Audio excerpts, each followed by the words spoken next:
आपकी लाइट रे कहां से आई, प्रिंसिपल एक्सिस के पैरेलल आई, तो कहां से चली जाएगी, फोकस से। दूसरा नियम क्या कहता है, दूसरा कहता है इसका उल्टा कर दो, अगर आपकी लाइट फोकस से आई तो कहां से चली जाएगी, वो प्रिंसिपल एक्सिस के पैरेलल हो जाएगी। देखो पैरेलल आई तो फोकस हो जाएगी, फोकस पे से आई तो कैसे हो जाएगी, पैरेलल। लैटरल इन्वर्जन एक ऐसा फिनोमिना होता है जिसमें एक ऐसा प्रोसेस होता है जिसमें लेफ्ट पार्ट इमेज का राइट का ऑब्जेक्ट बन जाता है और राइट पार्ट इमेज का लेफ्ट बन जाता है। और लैटरल इन्वर्जन की वजह से ही एम्बुलेंस के ऊपर एम्बुलेंस उल्टा लिखा जाता है, क्योंकि उल्टा लिखेगा तभी उल्टा दिखेगा, ठीक है। Formula basically is a mathematical expression in between the u, v and f। अब बताओगे u ऑब्जेक्ट डिस्टेंस होता है, v इमेज डिस्टेंस होता है एंड f होता है आपका स्मॉल फोकल लेंथ, ठीक है। सो फाइनली हम लोगों ने आपके क्लास 10th की कंप्लीट केमिस्ट्री को खत्म कर दिया है, जहां पे हम लोगों ने लास्टली आपका कार्बेट्स कंपाउंड चैप्टर को स्टडी किया था।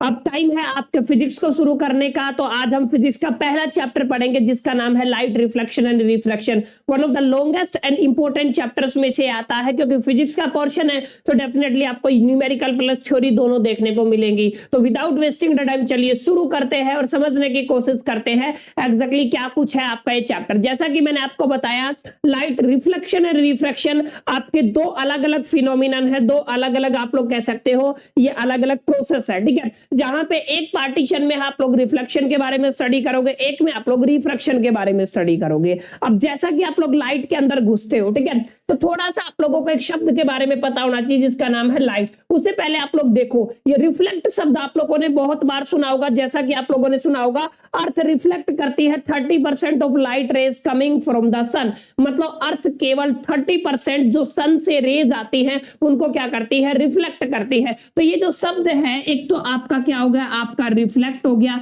ये आपको बार बार आपका डेली लाइफ में भी सुनने को मिलता है। और दूसरा हम सबने पढ़ा कि what is the meaning of light, ठीक है, लाइट बोल दो या लाइट रे बोल दो। तो सबसे पहली जो आपको बुनियादी डेफिनेशन समझ में आनी चाहिए, क्योंकि चैप्टर का नाम है लाइट रिफ्लेक्शन एंड रिफ्रैक्शन। तो लाइट का मतलब क्या होता है, तो आप लोग ध्यान से समझो, लाइट बेसिकली एक फॉर्म ऑफ एनर्जी होती है। जैसे साउंड हो गया, ऐसे हीट हो गया, ऐसे डिफरेंट डिफरेंट फॉर्म की एनर्जी आपकी एग्जिस्ट करती है। तो एक एनर्जी किस फॉर्म में एग्जिस्ट करती है, आपकी लाइट की फॉर्म में एग्जिस्ट करती है, जिसकी वजह से हम लोग ऑब्जेक्ट्स को, जितनी भी चीजें ब्रह्मांड में है, सबको देख पाते हैं। यानी कि आप लोग क्या कह सकते हो कि जो आपका लाइट है, लाइट इज ए, आप लोग सिंपल डेफिनेशन में लिख सकते हो, फॉर्म ऑफ एनर्जी। क्लियर है, ये एक बेसिक सी definition, light is a form of energy due to which we can see anything, या फिर which produce the sensation of seeing the object. Object को देखने की जो आंखों में संवेदना उत्पन्न करता है ना, उसको क्या बोलते हैं आप लोग, लाइट बोलते हो। और एक बुनियादी बात, आपकी अर्थ कितनी परसेंट रेज है जो सन से आती है, 30% रेज को क्या करती है, रिफ्लेक्ट करती है। इस बात को भी आपको ध्यान में रखना है। ये मैंने क्यों बताया, ताकि आप लोगों को पता चले कि ये टर्म्स हम लोग अपनी डेली लाइफ में यूज करते हैं। तो ये लाइट आपको समझ में आ गया होगा कि एग्जैक्टली लाइट का क्या सीन होता है। लाइट के केस में आप लोगों को एक और पता करना है कि आपका जो लाइट है वो आपकी सबसे ज्यादा स्पीड से चलती है, और लाइट की जो स्पीड है उसको सी से रिप्रेजेंट किया जाता है। और वैक्यूम में अगर आप लोग देखोगे तो इसकी जो स्पीड बनती है 3 × 10⁸ मीटर पर सेकंड बनती है। ये सबसे ज्यादा स्पीड मानी जाती है इस ब्रह्मांड में। और लाइट को मूव करने के लिए किसी भी मटेरियल मीडियम की जरूरत नहीं होती, नो मीडियम इज रिक्वायर्ड, ठीक है, आपका नो मीडियम इज रिक्वायर्ड। मतलब लाइट को किसी भी मीडियम की क्या नहीं होती, रिक्वायरमेंट नहीं होती है प्रोपगेट करने के लिए, मूव करने के लिए। दो बुनियादी बातें हैं कि लाइट का स्पीड कितना होता है और उसको मीडियम की जरूरत होती है या नहीं होती है। इस चीज को आपको जरूर ध्यान में रखना है। अब चलते हैं आगे और समझने की कोशिश करते हैं कि एग्जैक्टली लाइट का क्या कुछ सीन है, क्या कुछ यहाँ पे आपको पढ़ना है। देखो, जब आप लोग लाइट में घुसे तो मैंने बताया रिफ्लेक्शन और रिफ्रैक्शन दो अलग अलग फिनोमिना है। तो आप लोग ध्यान से समझो, रिफ्लेक्शन का मतलब क्या होता है। रिफ्लेक्शन को आप लोग हिंदी में बोलते हो परावर्तन। जैसे कोई भी सरफेस है, ठीक है, उस सरफेस के ऊपर लाइट गिरा और गिर के टकरा के वापिस चला गया, तो ये प्रोसेस होता है, इसी को रिफ्लेक्शन बोलते हो, ठीक है। जैसे आप लोगों ने बचपन में किया भी होगा, आप लोगों ने मिरर लिया होगा, जो लाइट है उसको हमने रिफ्लेक्ट करने की कोशिश की थी अलग अलग पोजीशन में। तो ये सेम प्रोसेस है जो हम लोग बचपन से करते आए, जिसको क्या बोलते हैं आप लोग, रिफ्लेक्शन बोलते हो, ठीक है। जैसे आप लोग देख पा रहे होगे, ये आपकी स्क्रीन के सामने क्या है, ये है आपका एक मिरर है। क्लियर है, तो ये क्या है, आपका मिरर है, और ये आपकी लाइट रे है। ये लाइट रे आ रही है और ये लाइट रे जा रही है, ठीक है। देखो यहाँ पे जहां से लाइट आई, ये क्या है आपका एयर, और गई भी किसमें, आपकी एयर में, ठीक है। यानी कि दोनों केस में, रिफ्लेक्शन के केस में आपका जो मीडियम है वो मीडियम क्या है, आपका सेम है, ठीक है। मीडियम क्या है आपका सेम। और जो आके गिर रही है लाइट उसको आप लोग आगे जाके पढ़ोगे, इसको हम लोग क्या बोलते हैं, आपका इंसिडेंट रे बोलते हैं। बहुत आसान चीज है, ठीक है। क्या बोलते हैं आप लोग इसको, इंसिडेंट रे, और इसको बोलते हैं आप लोग रिफ्लेक्टेड रे, ठीक है। क्या बोलते हैं आप लोग, रिफ्लेक्टेड रे। अभी आपको कंफ्यूज नहीं होना है, ये सारी टर्मिनोलॉजी हम लोग आगे जाके पढ़ने वाले हैं, क्लियर। तो आके गिरी चली गई, ये जो प्रोसेस है ना सेम मीडियम में, इसको क्या बोलते हैं आप लोग, रिफ्लेक्शन, ठीक है। यही मैंने यहाँ पे लिखा है, bouncing back of the light into the same medium after striking the surface. किसी भी सरफेस को स्ट्राइक करने के बाद अगर लाइट आपका बाउंस बैक होता है सेम मीडियम में जहां से वो आया था, तो बच्चों उसको क्या बोल दोगे आप लोग, रिफ्लेक्शन बोल दोगे, ठीक है। और यहाँ पे जो सरफेस आप लोग यूज करते हो, ठीक है, इसको क्या बोला जाता है, आपका मिरर बोला जाता है, ठीक है। अब मिरर की एक बुनियादी डेफिनेशन मैं आपको बता देता हूं। मिरर कोई भी सरफेस हो सकता है, क्लियर है। आप जिसको शीशा बोलते हो ना, तो मिरर कोई भी आपका सरफेस हो सकता है जिसको एक साइड से आप लोग पॉलिश रखते हो, ठीक है, और एक साइड से आप लोगों ने उसको पेंट कर दिया है। तो ये दो चीजें आपको ध्यान में रखनी है, एक साइड से क्या है पॉलिश है और दूसरी साइड से क्या है पेंट। अगर कोई भी ऐसी सरफेस जिसको एक साइड से पॉलिश एक साइड से पेंट और वो रिफ्लेक्ट करती है लाइट को, तो उसको क्या बोल सकते हो आप लोग, मिरर बोल सकते हो। आगे जाके पढ़ोगे कि मिरर दो टाइप के होते हैं, ठीक है। तो आई होप कि मैं उम्मीद करता हूं ऐसा ये जो रिफ्लेक्शन वाली कहानी है आपको समझ में आ गई होगी कि रिफ्लेक्शन ऑफ लाइट क्या होती है। जब कोई भी चीज घटित होती है ना, कोई भी फिनोमिनन आपका होता है यूनिवर्स में, तो कुछ नियम के हिसाब से होता है, कुछ लॉज प्रिंसिपल के हिसाब से होता है। ऐसे ही जैसे यहाँ पे रिफ्लेक्शन है, तो रिफ्लेक्शन कुछ नियम्स को फॉलो करता है, रिफ्लेक्शन कुछ लॉज को फॉलो करता है। तो कौन से हैं वो लॉज, चलिए समझते हैं। देखो सबसे इंपॉर्टेंट बात है laws of reflection, one of the important topic बोल दीजिए इस चैप्टर का। काफी क्वेश्चन है यहां से सीबीएसई, आईसीएसई और आपका एचबीएसई बोर्ड पूछता है, तो इसको बड़ा जरूरी हो जाता है हम सबके लिए समझना। अब ध्यान से देखो रिफ्लेक्शन का मतलब क्या, ध्यान से देखो। रिफ्लेक्शन को समझाने के लिए मैं आपको एक बेहद इंपॉर्टेंट चीज समझा देता हूं, जिससे आपको एक 100% क्लैरिटी हो जाए, ताकि कि आप लोगों को कोई कंफ्यूजन ना हो, ठीक है। अब वो क्लैरिटी क्या है, ध्यान से देखें। मैं एक आपको रिफ्लेक्शन का पूरा कहानी समझाता हूं, ठीक है। आपके पास कोई भी एक सरफेस होता है जिसको आप लोग क्या बोलते हैं, आप लोग बोलते हो मिरर, ठीक है। अब मिरर मैंने बोला, तो मिरर का मतलब क्या है, एक साइड में पॉलिश होएगा, एक साइड में पेंट होएगा। पेंट की साइड में तो आपका लाइट हो ही नहीं सकता, इसलिए पॉलिश वाली साइड लाइट गिरता है। तो इसका मतलब क्या है, इसका मतलब ये है कि मैं क्या करूं, इसको एक साइड से पेंट कर दूं। तो आप लोग यहां से क्या करो, इसको पेंट कर दो। तो ये प्लेन सरफेस है, इसलिए प्लेन मिरर बनेगा। ये जो आपने सिंबल लगाया ना, ये किसका सिंबल है, ये आपका पेंट का सिंबल है, क्लियर। ये बात आपको समझनी है, ये क्या है, आपका पेंट है। अब एक इंपॉर्टेंट बात और कि यहां पे होता क्या है, रिफ्लेक्शन के केस में लाइट आके गिरी और वापस उसी मीडियम में चली गई जहां से आई थी, तो यही तो रिफ्लेक्शन होता है ना।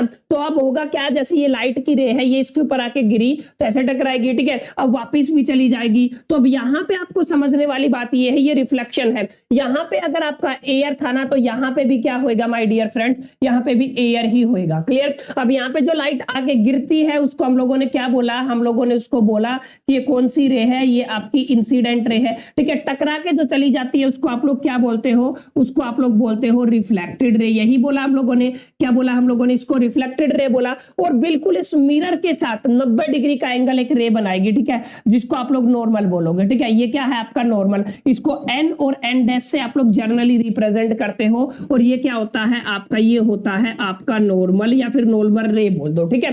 तो ये क्या करता है, ये बेसिकली आपका मिरर के साथ 90 डिग्री रहता है, ठीक है। ये क्या रहता है, मिरर के साथ आपका 90 डिग्री रहता है, आप लोग देख पा रहे होंगे, ठीक है। तो जो आके गिरती है लाइट रे उसको क्या बोलते हैं आप लोग, इंसिडेंट रे। जो चली गई उसको क्या बोलते हैं आप लोग, रिफ्लेक्टेड रे। और जो 90 डिग्री का एंगल बनाती है मिरर सरफेस के साथ माय डियर फ्रेंड्स, उसको क्या बोला आप लोगों ने, नॉर्मल, ठीक है। तो ये पूरा प्रोसेस होता है किसके दरमियान, सॉरी रिफ्लेक्शन के दरमियान। अब होगा क्या, यहाँ पे आप लोग दो एंगल देख पा रहे होंगे, एक आपका इंसिडेंट रे और नॉर्मल के बीच में, इसको आप लोग आई से रिप्रेजेंट करते हो। दूसरा आप लोग देख पा रहे होंगे नॉर्मल और रिफ्लेक्टेड रे के बीच में, इसको आर से रिप्रेजेंट करते हो। तो दो तरीके के एंगल आपको यहाँ पे देखने को मिलते हैं। अब दो नियम यहाँ पे हैं, ये रिफ्लेक्शन होगा ना, तो यहाँ पे कुछ लॉज चलेंगे, कुछ नियम चलेंगे, कुछ सिद्धांत पे लो होगा, ठीक है। ऐसे ही नहीं अपने आप हो जाएगा। पहला सिद्धांत क्या कहता है, तीनों की तीनों रे कौन सी है आपकी, मैंने फर्स्ट रे पे मार्क किया इंसिडेंट रे, सेकंड रे पे मार्क किया मैंने नॉर्मल रे, ठीक है। और थर्ड रे पे मैंने मार्क किया कौन सी आपकी, रिफ्लेक्टेड रे, ठीक है। यानी कि जो जितनी भी रे है, इंसिडेंट रे, रिफ्लेक्टेड रे और नॉर्मल, मैं यहां पे पॉइंट बना के डाल रहा हूं, आप लोग ध्यान से समझे। मैंने क्या बताया आपको, पहली कौन सी रे है आपकी, इंसिडेंट रे है। सेकंड कौन सी है आपकी, रिफ्लेक्टेड रे, ठीक है। और तीसरी कौन सी है, एंड आपकी कौन सी है, नॉर्मल रे। अब ध्यान से समझने वाली बात क्या है, लाई इन सेम प्लेन, ये बात आपको ध्यान में रखना है, लाई इन सेम प्लेन। मतलब ये किस में रहेंगे, जाएंगी, एक ही प्लेन में रहेंगी। एक ही प्लेन में मतलब क्या है, जैसे मान लो ये मेरा बोर्ड है जो आपको दिख रहा है, ये एक प्लेन है, अगर इंसिडेंट रे इसके ऊपर गिरी तो इसी के ऊपर आपकी रिफ्लेक्टेड रे बनेगी और इसी के ऊपर आपका नॉर्मल बनेगा। ऐसा नहीं है इसके ऊपर गिरी तो यहां से निकली नॉर्मल मेरे सामने बन गया, नो। यानी कि ये एक ही प्लेन में एग्जिस्ट करता है। ये आपका पहला सिद्धांत है, पहला नियम है, रिफ्लेक्शन का पहला लॉ है, ठीक है। तो ये लॉ आपका जो रेज है उनसे रिलेटेड रहा। दूसरा नियम जो कहता है, दूसरा क्या कहता है, दो एंगल बन रहे माय डियर फ्रेंड्स। एक शब्द मैं यहाँ पे लिख रहा हूँ, आप लोग नोट कर लेना, मैंने यहाँ पे लिखा ऑलवेज। हमेशा जब भी रिफ्लेक्शन होगा प्लेन मिरर के केस में, इंसिडेंट एंगल आपका एंगल ऑफ रिफ्लेक्शन के इक्वल रहेगा, यानी कि angle of incident is equal to the angle of reflection. ये बात है रिफ्लेक्शन, आपको ये बात को ध्यान में रखना। तो ये दो नियम है, जब भी आपका क्या होता है रिफ्लेक्शन होता है तो दोनों सिद्धांत क्या करते हैं, काम करते हैं। तो अब यहाँ पे आ जाइए प्रॉपर तरीके से। मैंने बताया जो लाइट आके गिरी उसको इंसिडेंट रे बोला था, चली गई उसको क्या बोला, रिफ्लेक्टेड रे। जो 90 डिग्री बनाया उसको क्या बोला, नॉर्मल। इन दोनों के बीच में इंसिडेंट एंगल बना, इन दोनों के बीच में एंगल ऑफ रिफ्लेक्शन बना। अभी यहाँ पे दो लोग क्या कहते हैं, incident ray, reflected ray and normal lie in the same plane. जो बात मैंने अभी अभी यहाँ पे आपको समझाई है, क्लियर है, उम्मीद करता हूँ ये समझ में आ गया होगा। और अगला क्या कह सकता है आपका, incident angle is equal to the angle of reflection, ये हमेशा रहेगा ऑलवेज। और किस केस की बात कर रहे हैं हम लोग, क्योंकि सरफेस प्लेन थी इसलिए इसको क्या बोलेंगे हम लोग, प्लेन मिरर बोलेंगे, ठीक है। जब आपका स्फेरिकल मिरर होएगा तो उस केस में बुनियादी बातें बदल जाएंगी, वो हम लोग आगे समझेंगे, ठीक है। तो ये बात आपको एक क्लैरिटी मिल गई होगी एग्जैक्टली कि रिफ्लेक्शन क्या होता है, लाइट क्या होता है, क्या उसकी स्पीड होती है, क्या उसको मीडियम की जरूरत होती है या नहीं होती है, क्लियर। उम्मीद करता हूं यहां तक आपको समझ में आ गया होगा, ठीक है। यहां तक अगर आपको क्लियर हो गया होगा तो कमेंट बॉक्स में लिखे यस सर हमें अच्छे से समझ में आ गया। आप कंटिन्यू कीजिए। अब चलते हैं आगे, ध्यान से देखो आगे क्या है। मैंने बताया जैसे आप लोगों ने यहाँ पे बात की ना मिरर की, तो यहीं पे मैं बुनियादी क्या बातें आपको बताऊंगा, ध्यान से समझना। जो आपका मिरर है, मिरर के केस में मैंने आपको एक सिंपल सी डेफिनेशन दी है। क्या सिंपल सी डेफिनेशन दी है, दो पॉइंट पकड़ लो, ठीक है। एक साइड से आप लोगों ने उसको क्या किया हुआ हो, पेंट किया हो, एक साइड से आप लोगों ने उसको क्या किया हो, पॉलिश किया हो, ठीक है, पॉलिश्ड हो। तो ये जो आपकी सरफेस होती है ना उसको क्या बोला था आप लोगों ने, मिरर, ठीक है। And one more thing that you must know, ठीक है, ये आपको क्या पता होना चाहिए, जरूरी। ये पहला है कि दो टाइप के मिरर होते हैं, ठीक है। आपका पहला क्या होता है, आपका प्लेन मिरर, ठीक है। दूसरा कौन सा होता है, आपका स्फेरिकल मिरर। तो दो तरीके के मिरर हो गए, पहला कौन सा आपका प्लेन मिरर और दूसरा कौन सा है आपका स्फेरिकल मिरर। तो मिरर तो तभी बनेगा जब उसको पेंट और पॉलिश कर दोगे। अगर आपकी रिफ्लेक्टिंग सरफेस प्लेन है तो उसको क्या बोल दोगे आप लोग, प्लेन मिरर। अगर आपकी रिफ्लेक्टिंग सरफेस स्फेरिकल है तो उसको क्या बोल दोगे आप लोग, स्फेरिकल मिरर। थोड़ा और आगे जाओगे तो आप लोग डिवाइड कर दोगे स्फेरिकल मिरर को दो हिस्सों में। पहला कौन सा होता है आपका कॉनकेव मिरर और दूसरा कौन सा होता है आपका कॉन्वेक्स मिरर, ठीक है। तो दो तरीके के मिरर होते हैं जिनको आपको याद रखना है, पहला कॉनकेव और दूसरा कौन सा होता है, कॉन्वेक्स मिरर। आगे जाके हम लोग इन दोनों को भी डिफाइन करेंगे, ठीक है।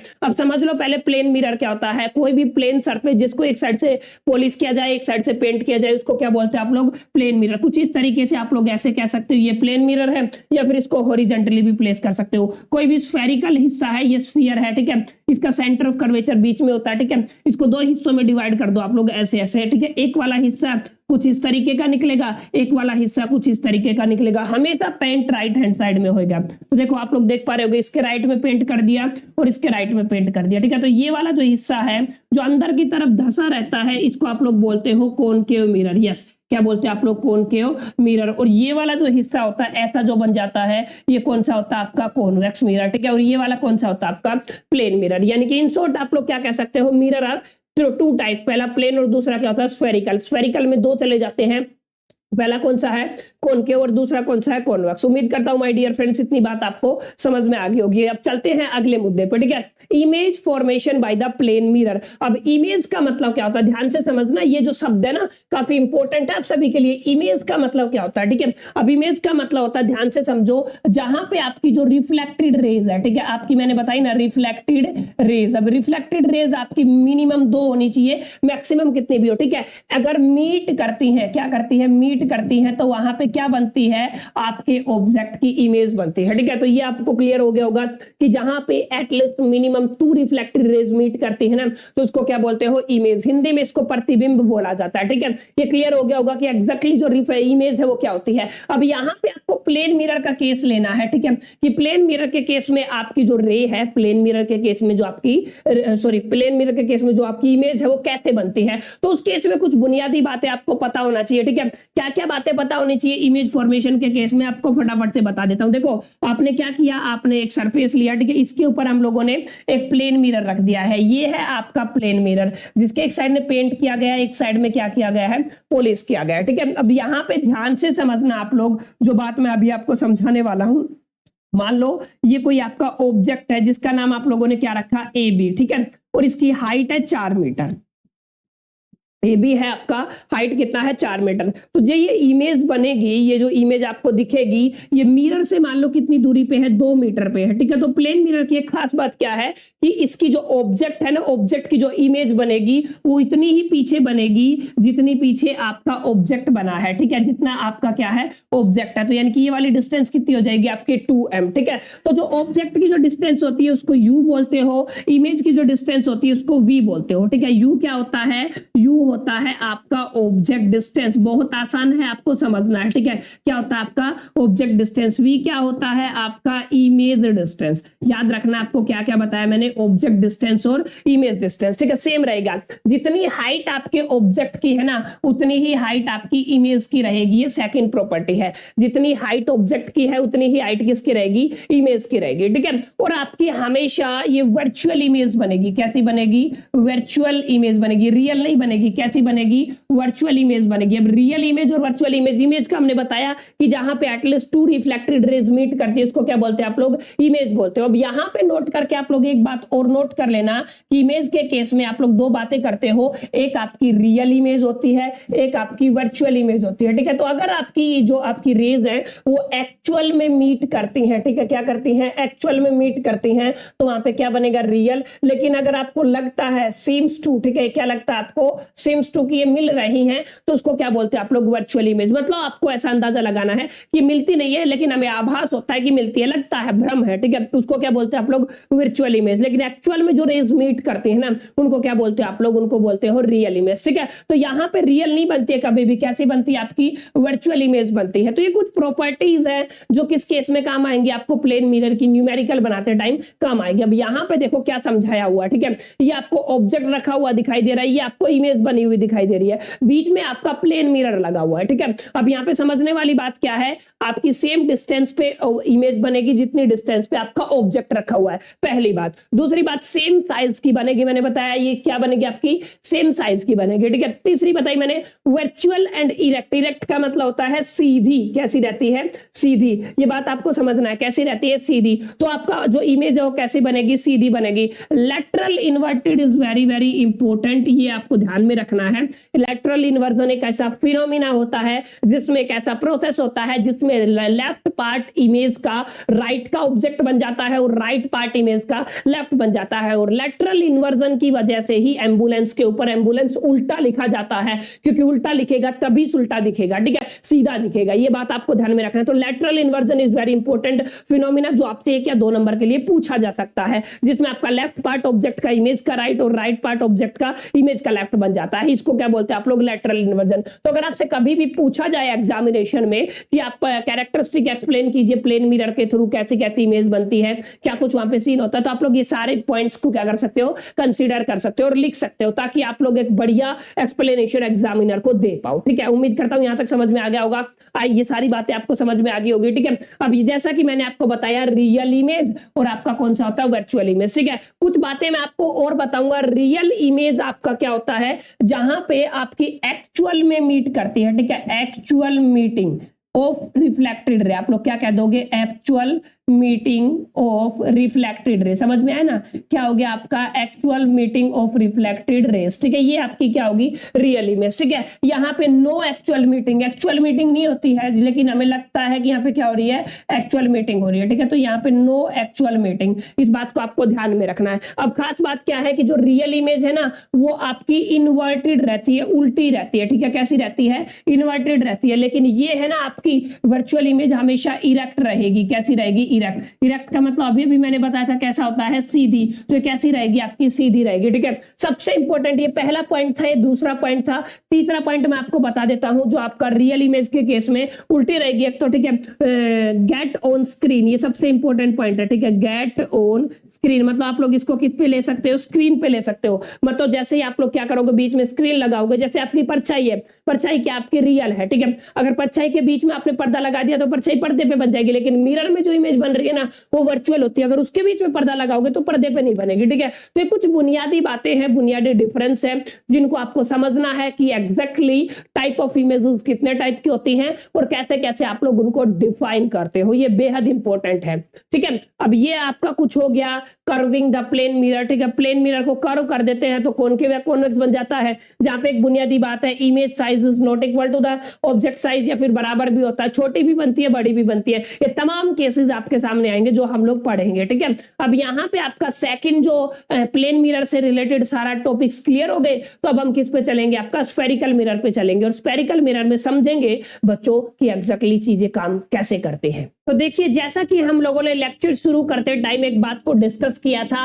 कि जो स्फेरिकल मिरर होता है वो एक स्फीयर का पार्ट होता है, ठीक है, जहां पे दो हिस्से निकल जाते हैं, एक आपका कॉनकेव मिरर होता है और दूसरा कौन सा होता है, आपका कॉन्वेक्स मिरर होता है। अब यहाँ पे देखो, आई होप कि आपको एक बाउंड्री दिख पा रही होगी, यहाँ पे ये स्फीयर का हिस्सा है, ठीक है। अब इसको आप लोग कैसे समझ पाओगे, ध्यान से देखो, ये कोई भी आपका स्फीयर था, ठीक है, जिसको मैंने यहां से कट करके निकाला, यहां से कट करके निकाला, क्योंकि दोनों का सेंटर पॉइंट ये आपका स्फीयर है, स्फीयर का सेंटर पॉइंट एक ही रहेगा। तो ये वाला हिस्सा कुछ इस तरीके से निकला और ये वाला हिस्सा कुछ इस तरीके से निकला, आप लोग देख पा रहे होंगे आपकी स्क्रीन पे, ठीक है। तो जो अंदर की तरफ धसा रहता है व्हाइट कलर का जो आपको दिख रहा है ना, इसको बोलते हो आप लोग सिल्वर कोटेड आउटवर्ड। हमेशा आप लोग एक टेक्निक से समझ लो, इसको राइट हैंड साइड पे पेंट किया जाता है, ठीक है। तो राइट हैंड साइड पे आप लोग सिल्वर कोट करोगे, यानी कि पेंट करोगे, ठीक है। तो ये आपका कौन सा हो गया, कॉनकेव मिरर हो गया। और आज जो बाहर निकला होता है जिसके अंदर आपको क्या रहता है, राइट हैंड साइड रहेगा, सिल्वर कोटेड रहता है, तो इसको क्या बोलते हैं आप लोग, इसको बोलते हो कॉन्वेक्स मिरर, ठीक है। यानी कि कॉनकेव मिरर अंदर की तरफ धसा रहता है और कॉन्वेक्स मिरर आपका बाहर निकला रहता है। अब देखो, अगर आप लोग टेक्निकली देखोगे तो इस मिरर के पीछे इसका सेंटर, इसके अंदर इसका सेंटर ऑफ कर्वेचर मिलेगा, लेकिन कॉनकेव के अंदर आपका सामने आपको सेंटर ऑफ कर्वेचर मिलेगा। ये कुछ बातें हैं जो आप लोग समझ सकते हो डायग्राम को देख के, आगे जाके हम लोग इनको और क्लैरिटी से समझने वाले। देखो ध्यान से, कुछ इंपॉर्टेंट बातें, मिरर टर्मिनोलॉजी, मतलब स्फेरिकल मिरर के केस में कुछ बुनियादी टर्म्स और कंडीशंस की हम लोग बात करेंगे, कुछ स्पेशल टर्म्स का यूज करेंगे, ठीक है। जैसे कि मैंने आपको बताया, ये वाला मिरर जो आपका बाहर उभरा हुआ होता है, इसको आप लोग क्या बोलते हो, इसको आप लोग बोलते हो कॉन्वेक्स मिरर, ठीक है। और यहां पे अगर आप लोग देखोगे तो ये वाला मिरर कौन सा होता है, आपका कॉनकेव मिरर होता है, ठीक है। ये बात आपको ध्यान में रखनी है, कौन सा होता है, कॉनकेव मिरर होता है। अब दोनों के केस में ध्यान से समझो, ये वाला कौन सा है, आपका कॉन्वेक्स है, होएगा कब, जब आप लोग क्या करोगे, इसको आप लोग पेंट कर दोगे, ठीक है। ऐसे ये कौन सा होएगा, आपका कॉनकेव होएगा। अब अभी हमने ध्यान से देखा, यहाँ पे एक इंपॉर्टेंट बात को समझा कि ये जो मिरर है इसका सेंटर ऑफ कर्वेचर इसके सामने होता है और इसका जो सेंटर ऑफ कर्वेचर है इसके पीछे होता है, यहाँ पे हो गया क्लियर। तो यहाँ पे जो ऑप्टिकल सेंटर होता है ना, उसको बोलते हैं आप लोग सेंटर ऑफ कर्वेचर, ठीक है। तो जो ऑप्टिकल सेंटर है, उस ऑप्टिकल सेंटर को आप लोग क्या बोलते हो, आप लोग बोलते हो सेंटर ऑफ कर्वेचर, ठीक है। इस बात को आपको ध्यान में रखना है, सेंटर ऑफ कर्वेचर, ठीक है। अब यहाँ पे देखो, जो रिफ्लेक्टिंग सरफेस है, उस रिफ्लेक्टिंग सरफेस के बिल्कुल मिडल में एक पॉइंट एग्जिस्ट करता है जिसको आप लोग पोल बोलते हो, पी से रिप्रेजेंट करते हो, यानी कि पी फॉर पोल। और पोल एक ऐसा पॉइंट होता है जो रिफ्लेक्टिंग सरफेस के बिल्कुल मिडल में एग्जिस्ट करता है, चाहे यहाँ पे लिख दो चाहे यहाँ पे लिख दो। जैसा कि मैंने बताया ना, ये वाला कौन सा है आपका, ये कॉन्वेक्स मिरर है, और ये कौन सा मिरर है आपका, ये है आपका कॉनकेव मिरर, ठीक है। इस बात को आपको प्रॉपर तरीके से समझना है। अब यहाँ पे ये वाला पॉइंट क्या हो गया, पोल हो गया, ठीक है। अब खास बात क्या है कि जो कॉन्वेक्स है, कॉन्वेक्स इस केस में यहाँ पे सेंटर ऑफ कर्वेचर है, यहाँ पे इन दोनों के बीच में एक पॉइंट लाई करता है जिसको कैपिटल एफ से रिप्रेजेंट किया जाता है। सी और पी के बीच में एक पॉइंट लाई करता है जिसको कैपिटल एफ से लिखते हो, और एफ का मतलब होता है फोकस, और फोकस का मतलब ऐसा पॉइंट जहां पे आपकी ऑल रिफ्लेक्टेड रेज मीट करती है। ये बात आपको ध्यान में रखना है, ऑल रिफ्लेक्टेड रेज क्या करती है, मीट करती है, ठीक है। तो जितनी भी आपकी रिफ्लेक्टेड रेज मीट करती है जिस पॉइंट के ऊपर, उसको क्या बोलते हैं आप लोग, उसको बोलते हो आप लोग क्या, आपका फोकस, कैपिटल एफ से रिप्रेजेंट किया जाता है, ठीक है। अच्छा, ये जो कॉन्वेक्स है ये आपका डाइवर्ज कर देता है रेस को, क्या कर देता है, आपका डाइवर्ज कर देता है, इसलिए इसको डाइवर्जिंग मिरर बोला जाता है। डाइवर्ज का मतलब ये बिखेर देता है, ठीक है, इकट्ठा नहीं करता, क्या कर देता है, बिखेर देता है। जबकि अगर आप लोग कॉनकेव की बात करोगे तो ये आपका कन्वर्ज कर देता है, क्या कर देता है, आपका कन्वर्ज, ठीक है, इकट्ठा कर देता है। तो ये आपका कन्वर्जिंग मिरर होता है और ये क्या होता है, आपका डाइवर्जिंग मिरर होता है, ठीक है। अब ध्यान से देखें, ये वाला पॉइंट क्या था, पोल था जो इसके मिडल में एग्जिस्ट करता है, ये सेंटर ऑफ कर्वेचर, पोल और सेंटर ऑफ कर्वेचर के बीच में रेडियस होता है, कैपिटल आर से रिप्रेजेंट करते हो, ठीक है। यहाँ पे भी सेम है, ये क्या है, पोल है, ये सेंटर ऑफ कर्वेचर है, इन दोनों के बीच में जो डिस्टेंस होता है वो क्या होगा, कैपिटल आर होगा, ठीक है। आई होप के क्लियर हो गया होगा। जो एक्सिस आपकी पोल, सेंटर ऑफ कर्वेचर और फोकस बीच में क्या आएगा, फोकस से निकल के जाती है, तीनों से पास होती है, उसको क्या बोलते हैं आप लोग, प्रिंसिपल एक्सिस। तो principal axis is that axis which passes from centre of curvature, pole and focus. Clear है। फोकस मैंने बता दिया, जहां पे ऑल रिफ्लेक्टेड रेज मीट करती हैं उसको क्या बोलते हो माय डियर फ्रेंड्स, फोकस बोलते हो, ठीक है। ये कुछ इंपॉर्टेंट टर्मिनोलॉजी थी जो आपको पता होनी चाहिए, हमने क्लियर किया। यहाँ पे फोकस पे सारी रिफ्लेक्टेड रेज क्या करती है, मीट करती है, ठीक है। तो यहाँ पे centre, C for centre of curvature, P for pole, F for focus, R for क्या होता है, रेडियस ऑफ कर्वेचर, ठीक है। क्लियर हो गया। एक बात और बता देता हूं, आपका फोकस, यहां से फोकस और पोल के बीच की जो डिस्टेंस है ना उसको स्मॉल एफ से लिखा जाता है और जिसका मतलब होता है आपका फोकल लेंथ। यस, क्या होता है, आपका फोकल लेंथ, ठीक है। और आर और एफ के बीच में एक रिलेशन होता है, R is equal to the 2f। ये बात आपको ध्यान में रखना है, ट्वाइस ऑफ फोकल लेंथ होता है, ठीक है। यहाँ पे भी मैंने मेंशन किया हुआ है, उम्मीद करता हूं आपको स्क्रीन पे दिख रहा होगा, ठीक है। तो ये कुछ इंपॉर्टेंट टर्मिनोलॉजी थी। प्रिंसिपल एक्सिस जो आपका सेंटर ऑफ कर्वेचर, फोकस और पोल तीनों से पास होती है उसको प्रिंसिपल एक्सिस बोलते हो। जहां पे ऑल रिफ्लेक्टेड रेज आके क्या करती हैं, मीट करती है माय डियर फ्रेंड्स, उसको क्या बोला जाता है, फोकस बोला जाता है। और फोकस और पोल के बीच की डिस्टेंस क्या होती है, आपकी फोकल लेंथ। और आपकी सेंटर ऑफ कर्वेचर और पोल के बीच की डिस्टेंस क्या होती है, आपकी रेडियस होती है, ठीक है। और जब कॉनकेव मिरर उसको कन्वर्जिंग और जो कॉन्वेक्स मिरर उसको क्या बोलते हैं, डाइवर्जिंग। आप लोग देख पा रहे हो क्योंकि ये रेज को बिखेर रहा है, ये क्या कर रहा है, आपका इकट्ठा कर रहा है। तो काफी बुनियादी बातें हैं, ये सारी बातें अगर आप लोग समझते जाओगे ना तो डेफिनेटली आसान होता चला जाएगा ये चैप्टर, बिल्कुल आप सभी के लिए, ठीक है। यहाँ पे आपको क्लैरिटी मिल गया होगा, ठीक है,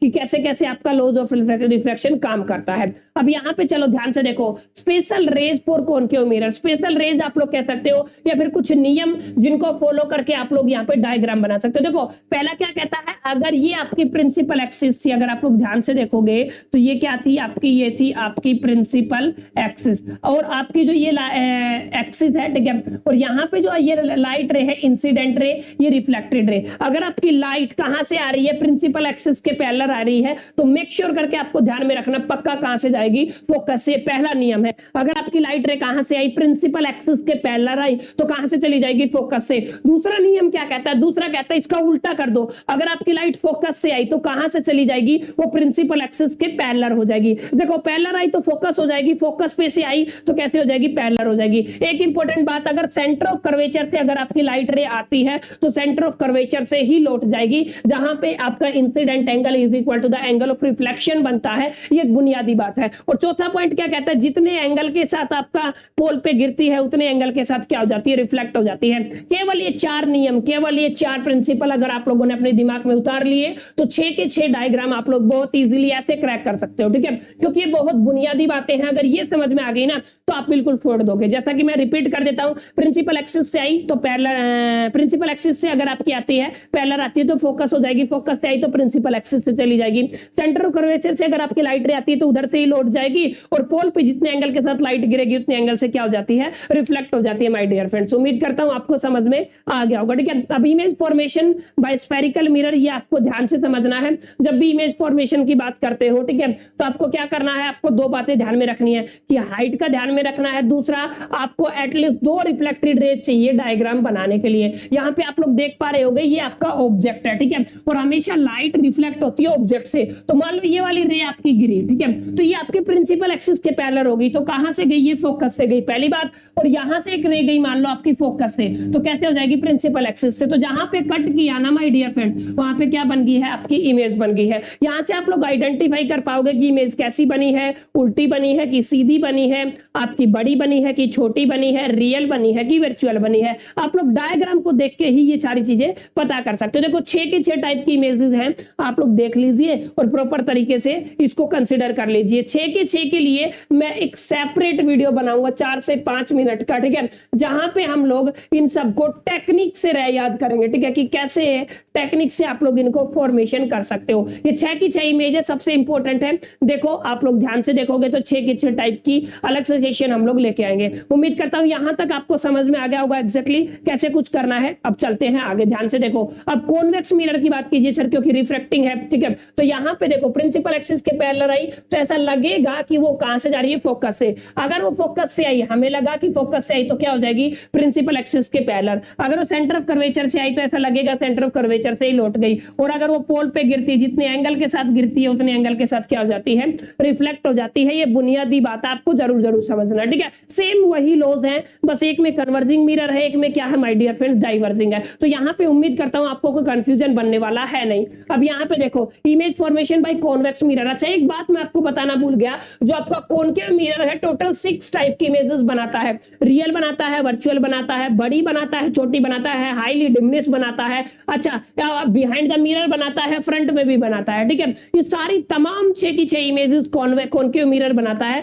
लेकिन कॉन्वेक्स मिरर केवल और केवल आपकी 2 तरीके की इमेज बनाता है और दोनों की दोनों वर्चुअल होती है। ये बात को आपको ध्यान में रखना है, यानी कि कॉन्वेक्स मिरर केवल दोनों टाइप की इमेज बनाएगा, 2 टाइप में भी दोनों वर्चुअल रहेंगे। रियल वर्चुअल, बड़ी छोटी, सेम साइज, डिमिनिश, इन सब का कार्यक्रम किसके हाथ में रहता है माय डियर फ्रेंड्स, इन सब का कार्यक्रम रहता है आपके कॉनकेव मिरर के हाथ में। दो क्या है, आपका कन्वर्जिंग मिरर है। क्लियर। अब यहां पे देखो एप्लीकेशन ऑफ कॉनकेव मिरर, यानी कि कहां कहां पे यूज करते हो। आप लोग देख पा रहे हो जो भी डेंटिस्ट होते हैं वो कॉनकेव मिरर का यूज करते हैं। सोलर फर्नेस में इसका यूज होता है। अच्छा टॉर्चेस में इसका क्या होता है, यूज होता है, ठीक है। यानी कि बुनियादी आप लोग कह सकते हो कि जवाब है जहां पे डेंटिस्ट, सोलर फर्नेस और टॉर्चेस सब में आपके कॉनकेव मिरर का ही क्या होता है माय डियर फ्रेंड्स, यूज होता है। ये बहुत इंपॉर्टेंट बात है, ठीक है। कॉन्वेक्स का आप लोग कहां पे देखते हो, सर्विलियंस के लिए सेफ्टी मिरर जो बने होते हैं वो कॉन्वेक्स के बने होते हैं। गाड़ियों में जो आप लोग देखते हो वो कॉन्वेक्स मिरर होता है। आप देखोगे वाइड व्यू, अगर थोड़ा ज्यादा क्षेत्रफल देखना है तो वहां पे भी आपको क्या मिलता है my dear friends, convex mirror मिलता है, ठीक है। तो ये सारी तमाम बातें कुछ कॉन्वेक्स मिरर से रिलेटेड थी जो आपको समझ में आ गई होंगी। कॉनकेव मिरर क्या होता है, कॉन्वेक्स मिरर क्या होता है, कितने टाइप की इमेजेस बनाता है, कौन कौन से नियम आपको फॉलो करने हैं, ठीक है। और 6 टाइप की इमेजेस और 2 टाइप की इमेजेस के लिए मैं सेपरेट सेशन लेके आऊंगा ताकि ये सेशन आप सभी के लिए बोरिंग ना हो। क्योंकि एक पॉइंट ऐसा मिल गया वीडियो में आपको जहां पे आप लोग फंस गए ना तो फिर सेशन बोरिंग हो जाता है, ठीक है। इसलिए हम लोग सेपरेटली बात करेंगे। अच्छा जो रे डायग्राम है उसकी एनालिसिस करते हैं, कुछ इंपॉर्टेंट बातें उसके बारे में आपको पता होना चाहिए। Ray diagram it takes a lot of time, this is too much to remember and it does not give the exact size and position. ये कुछ लिमिटेशन है, मतलब आपको एग्जैक्ट साइज एंड पोजीशन कितना मीटर कितना क्या ये सब नहीं मिलता है। आप यहाँ पे देखोगे याद करने के लिए थोड़ा डिफिकल्ट है, जब भी ये डायग्राम बनाते हो ना तो थोड़ा आदमी फंस जाता है, अलझ जाता है बच्चा, ठीक है। इसलिए मैं सेपरेट सेशन की बात कर रहा हूँ और ये टाइम बहुत लेता है। यहाँ से रे बनाओ, बहुत सारे बच्चे तो इनको याद करने की कोशिश करते हैं, इसलिए हम टेक्निक से करेंगे। किससे करेंगे, हम लोग इनको टेक्निक से करेंगे ताकि आपका टाइम भी बचे और आपको फिजिक्स बोरिंग भी ना लगे, ठीक है। ये आपको क्लियर हो गया होगा। यहाँ पे कुछ इंपॉर्टेंट बातें हैं जो आपको याद रखनी है मिरर से रिलेटेड। मिरर से रिलेटेड सर क्या बातें याद रखनी, ध्यान से देखो। मिरर जब भी आप लोग न्यूमेरिकल सोल्व करोगे तो कुछ रूल आपको फॉलो करने पड़ेंगे। मैंने बताया था इसके बिल्कुल मिडल में जो पॉइंट होता है वो क्या होता है, आपका पोल, जहां पे ऑल रिफ्लेक्टेड रेज मीट करती है, फोकस, और यहाँ पे क्या होता है सेंटर ऑफ कर्वेचर, और ये क्या होगी आपकी प्रिंसिपल एक्सिस। ध्यान से समझना, पहला नियम क्या कहता है, पहला नियम क्या कहता है, ऑल द डिस्टेंस, ध्यान से समझो, all the distance are measure from, बहुत इंपॉर्टेंट बात बता रहा हूं, are measure from the pole, यानी कि फ्रॉम द पोल, यानी कि सारी डिस्टेंस कहां से मेजर होंगी, पोल से मेजर होंगी। अब ध्यान से देखो, अगर आप लोग जैसे आपकी इमेज आपकी लेफ्ट हैंड साइड में बनी है मिरर के, या आप ऑब्जेक्ट रखा हुआ है, या आपका जो ऑब्जेक्ट है राइट हैंड साइड में है, या इमेज राइट हैंड साइड में है, तो आपको पोल से मेजर करोगे तो आपको इधर चलना पड़ेगा अगर अंदर है, अगर यहां पे है तो आपको इधर चलना पड़ेगा। हमेशा लाइट रे ऐसे आएगी, देखो लाइट की डायरेक्शन देखो, तो आपको ध्यान में रखना लाइट के अगेंस्ट अपोजिट चलोगे ना, लाइट की डायरेक्शन क्या अपोजिट चलोगे तो वो डिस्टेंस हमेशा नेगेटिव ली जाएगी, और अगर आप लोग डायरेक्शन में चलोगे तो कैसे ली जाएगी, पॉजिटिव। यानी कि मिरर के अंदर हमेशा राइट हैंड साइड में ऑब्जेक्ट हो चाहे इमेज हो, उसकी डिस्टेंस कैसी होती है, पॉजिटिव। और अगर आप लोग लेफ्ट हैंड साइड की बात करते हो तो उसकी डिस्टेंस कैसी होती है माय डियर फ्रेंड्स, नेगेटिव होती है। अगर कोई भी ऑब्जेक्ट सीधा खड़ा है तो उसकी हाइट पॉजिटिव होती है, और अगर वो कोई भी ऑब्जेक्ट उल्टा खड़ा है तो उसकी हाइट क्या होती है, नेगेटिव होती है। ये 5 नियम आपको याद रखने हैं, पूछे भी जा सकते हैं, और इनके बिना आप लोग कोई न्यूमेरिकल भी नहीं बना सकते हो कि अगर आप लोग लाइट के अपोजिशन में मेजर करते हो तो डिस्टेंस नेगेटिव होगी, फेवर में मेजर करते हो तो कैसी रहेगी, पॉजिटिव रहेगी। अगर ऑब्जेक्ट सीधा खड़ा है तो कैसा रहेगा, उसका हाइट पॉजिटिव, और अगर आपका ऑब्जेक्ट उल्टा खड़ा है तो उसका हाइट कैसा रहेगा, नेगेटिव। ये कुछ बुनियादी बातें हैं जो आपको समझ में आनी चाहिए, ठीक है। मिरर फॉर्मूला एंड मैग्निफिकेशन, ध्यान से समझो। मैग्निफिकेशन का मतलब बड़ा दिखना, ठीक है। आप लोगों ने देखा होगा बड़ा दिखना। अब ये क्या सीन है भाई, कोई भी ऑब्जेक्ट आप लोग देखते हो, इमेज देखते हो, बड़ी भी दिखाई देती है। पहले मिरर फॉर्मूला देखो, मैंने कुछ 3 टर्म्स आपको बताई अभी अभी थोड़ी देर पहले। यू का मतलब ऑब्जेक्ट डिस्टेंस, ईवी का मतलब इमेज डिस्टेंस, और स्मॉल एफ का मतलब क्या होता है, फोकल लेंथ। ये तीनों चीजें हम लोगों ने बात की। अब यहाँ पे इन तीनों के बीच में रिलेशन, किस तरीके का रिलेशन, 1/v + 1/u = 1/f। ये जो होता है ना, ये क्या होता है माय डियर फ्रेंड्स, ये मिरर फॉर्मूला होता है। कैसे लिखोगे, mirror formula basically mathematical expression in between the u, v and f। अब बताओगे u ऑब्जेक्ट डिस्टेंस होता है, v इमेज डिस्टेंस होता है, एंड f होता है आपका स्मॉल फोकल लेंथ, ठीक है। सच दैट आप लोग इस फॉर्मूले को यहाँ पे लिख सकते हो, ठीक है। तो ये क्या हो गया आपका मिरर फॉर्मूला, ठीक है। मैग्निफिकेशन में क्या होता है, हम हाइट ऑफ इमेज को डिवाइड कर देते हैं हाइट ऑफ ऑब्जेक्ट से, तो ये जो निकल के आएगा ये क्या रहेगा, मैग्निफिकेशन। यानी कि आप लोग क्या कह सकते हो, magnification is equal to the height of image to the height of object, ठीक है। एक मैग्निफिकेशन और होती है जिसमें हम लोग -v/u करते हैं, वही है।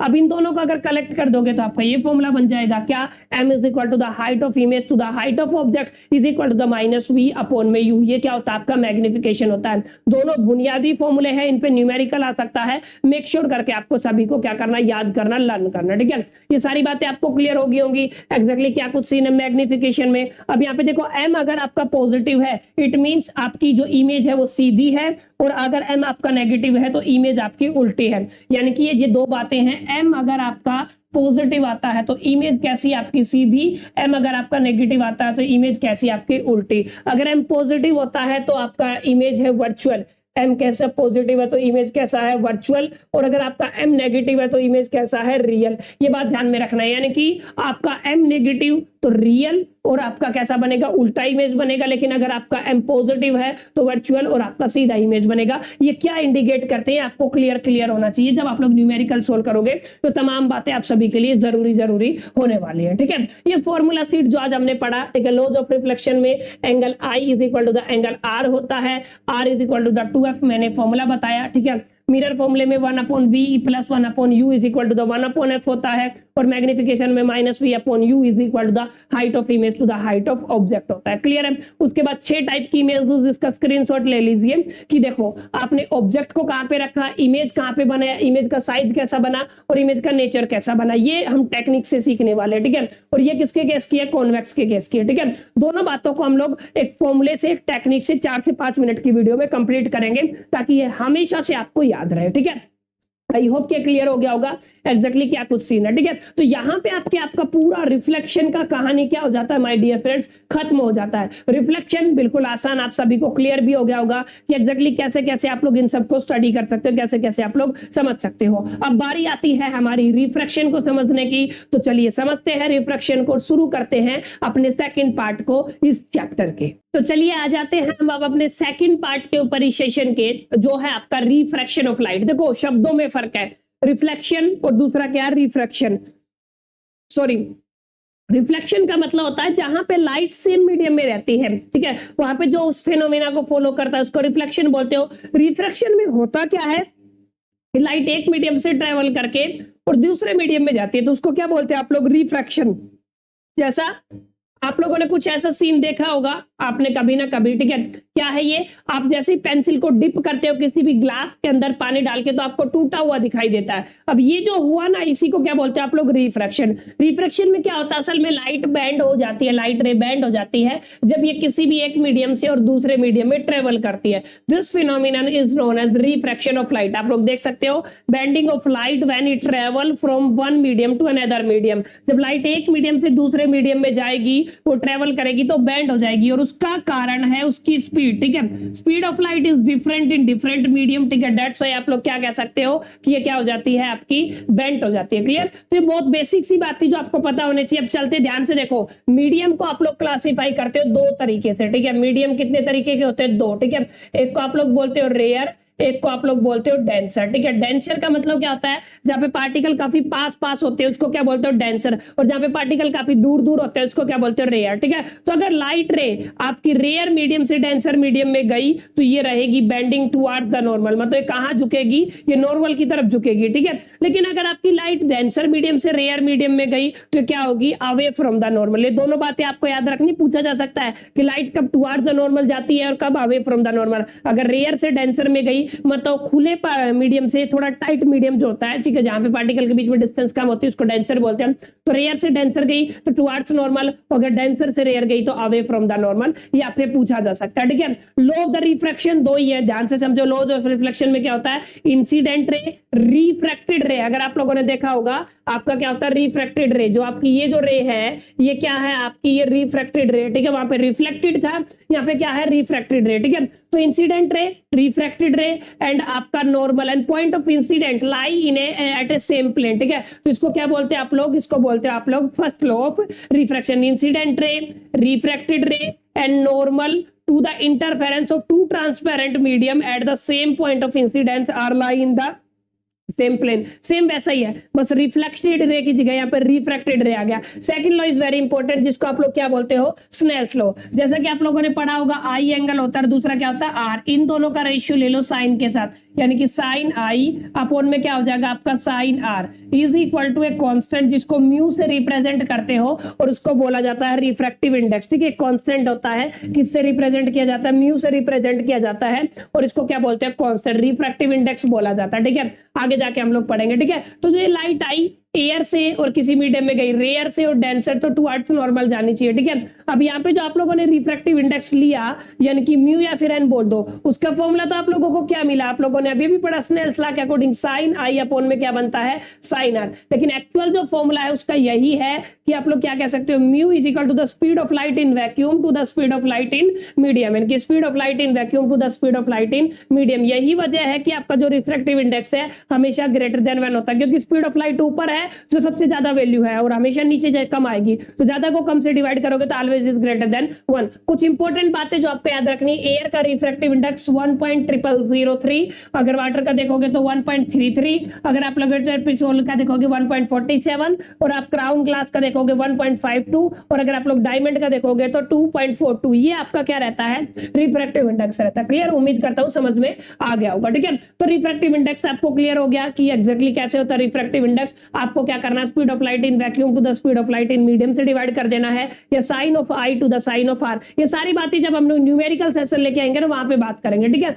ये रिफ्रैक्टिव इंडेक्स था। अब बात आती है image formation by the spherical lens. अब मिरर तो नॉन ट्रांसपेरेंट होता है, लेकिन लेंस क्या होता है आपका, ट्रांसपेरेंट होता है। लेंस बिल्कुल दो टाइप के होते हैं। देखो यहाँ पे जो दिख रहा है ये आपका कॉन्वेक्स है, कैसा दिख रहा है आपको, कुछ इस तरीके का शेप है, ठीक है। और यहाँ पे क्या है आपका कॉनकेव, कॉनकेव कुछ इस तरीके का दिखता है, ठीक है। जैसे हम लोगों ने देखा कॉनकेव मिरर कन्वर्जिंग होता है, ऐसे कॉन्वेक्स लेंस कन्वर्जिंग होता है, ठीक है। आपका अगर लेंस की बात करेंगे तो कन्वर्जिंग लेंस कौन सा होगा, कॉन्वेक्स, और आपका डाइवर्जिंग कौन सा होगा, सॉरी ये कॉनकेव है इसलिए क्या रहेगा आपका, ये डाइवर्जिंग रहेगा। इस बात को आपको ध्यान में रखना, ठीक है।